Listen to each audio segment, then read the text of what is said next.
Well, guys, I am here with your last story from this book on the good old days.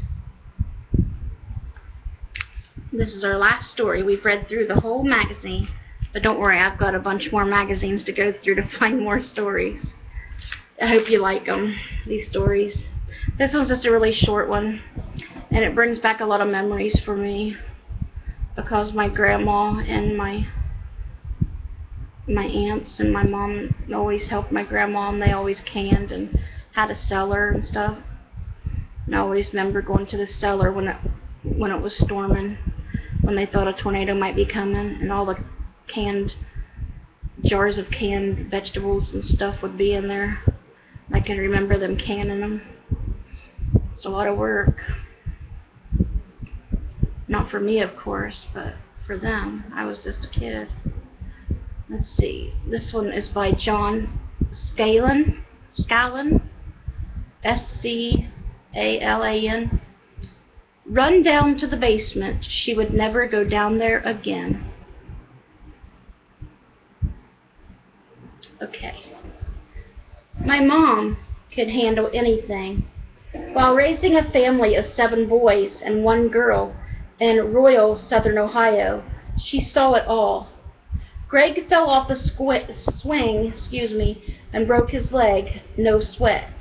Jeff caught his heel in the spokes of his rear bicycle tire, no problem. Dad got kicked by a mule, small potatoes. 6 litters of puppies, raccoons in the attic, the blizzard of 1978, Mom took it all in stride. There was just one thing that Mom could not handle, and that was snakes. I do not blame her. Being a child of the Great Depression, Mom was the queen of canning. Summer afternoons were spent storing peaches, beets, green beans, jams, and jellies in glass mason jars. The results of her labor ended up on wooden shelves down in our basement.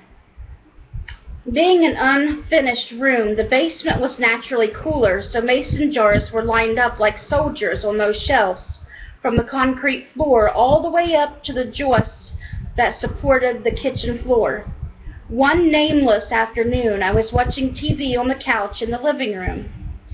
To my right, out of the kitchen, I saw Mom open the door to the basement and disappear down the steps. No big deal. Seconds later, I heard an ear-piercing scream, after which Mom flew up the basement steps like a bat out of you-know-where. She burst through the basement door, spun around, and slammed it shut. Then she bent over, gasping for air. I asked Mom what was wrong. I saw a snake. Recruiting the next younger brother, Jerry, he descended the basement steps, armed with a rake and a BB gun. We found the snake laying along the entire length of the bottom shelf that contained Mom's green beans. Man, he was long. But when Jerry and I laughed, for it was a harmless black snake, we yelled up to Mom that it was just a black snake and that we could leave it alone, for it would rid the basement of mice better than Kathy's cat. But she would have nothing of it. She wanted the snake out of the basement. Period. So Jerry and I cautiously approached the green beans, but the snake abandoned his perch. He slithered across the basement floor until Jerry pinned him down with the rake. I grabbed the snake behind the head, and Jerry released the rake. The snake wrapped himself around my right arm and writhed and squirmed and struggled. When Jerry and I triumphantly marched up the basement steps to show Mom, but she had locked herself in the master bedroom. Jerry and I stepped out the side of the door and trumped into the woods on the north end of the house. There we released the snake, hoping that it wouldn't remember how it got into the house in the first place.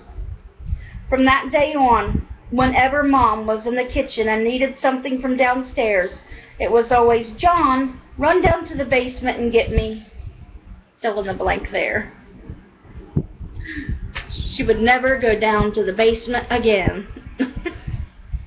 I hope you guys enjoyed that story of running down to the basement.